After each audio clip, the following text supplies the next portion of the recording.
suis Pascal Claverie, je suis chef d'entreprise. J'ai 150 personnes qui travaillent avec moi. J'ai été premier adjoint pendant 5 ans. Je veux prendre cette situation à bras le corps, redynamiser, recréer des emplois industriels. J'ai bien l'intention de ne pas rester le cul dans mon bureau, mais de prendre l'avion et d'aller voir les décideurs. Bon Pascal, on t'a dit qu'on avait une surprise aujourd'hui, qu'on allait filmer quelque chose, mais on t'a pas dit quoi. En fait, on t'explique. Donc les jeunes de mon mouvement que j'ai créé il y a plus de 4 ans, ont souhaité en savoir plus sur toi. Ah ben d'accord. Qui sont plusieurs à avoir écrit ces questions et donc à travers Cameron, ces questions te seront posées.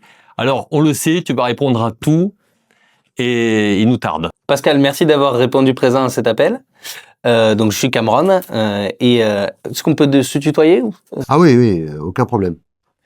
Pascal, est-ce que tu peux te présenter pour les gens qui ne te connaissent pas? Oui, donc je suis Pascal Claverie, je suis chef d'entreprise depuis très longtemps. Je suis devenu chef d'entreprise à l'âge de 21 ans.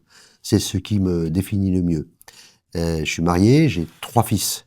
2 qui sont franchement adultes, 42 ans et 37 ans, et un autre qui a 22 ans. Il est adulte aussi, mais enfin, il est étudiant. Ce qui me définit aussi, c'est peut-être pour ça qu'on est là, j'ai tout un parcours professionnel, mais en 2020, j'ai décidé de m'engager pour ma ville et j'ai été élu premier adjoint de la ville de Tarbes.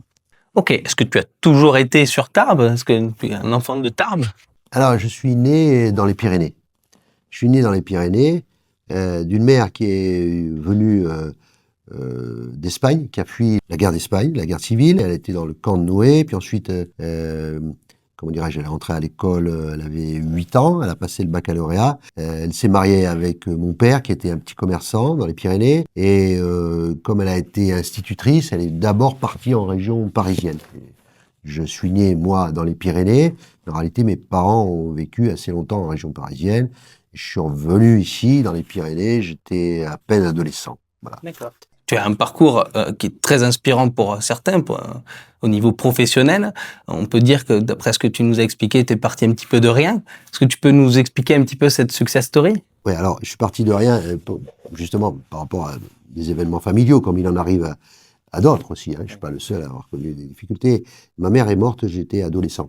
Donc, ça a créé un petit parcours chaotique. Mon père s'est remarié avec la meilleure amie de ma mère. Bref.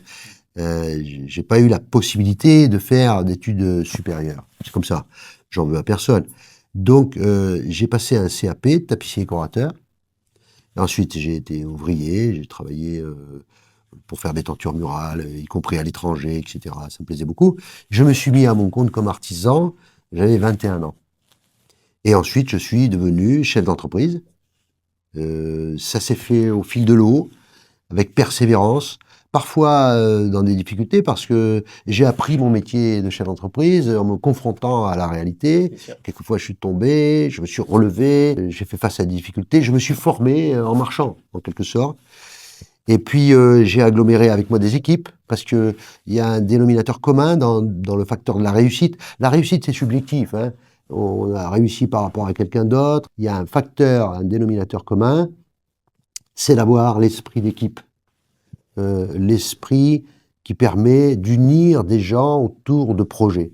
Et alors, graduellement, on a avancé, et puis j'ai construit plusieurs usines, j'ai racheté plusieurs entreprises, etc. J'ai aggloméré des équipes qui sont absolument formidables, qui travaillent avec moi, si bien que dans ma profession industrielle, une activité qui avait disparu en France, que j'ai relocalisée. Nous sommes leaders français et nous sommes en passe... en possibilité de devenir leader européen. J'ai 150 personnes qui travaillent avec moi. Et j'avoue que quelquefois, il m'arrive de faire le tour, d'aller voir les gens, d'abord pour voir s'ils sourient, s'ils sont heureux. Et je m'épate encore de ce jeune homme qui a passé un CAP et qui a réussi tout ça. Je regarde, je suis un peu émerveillé. Et une forme de fierté, j'imagine? De fierté, non. La seule fierté que j'ai, c'est de voir l'unité des gens qui travaillent avec moi. Oui.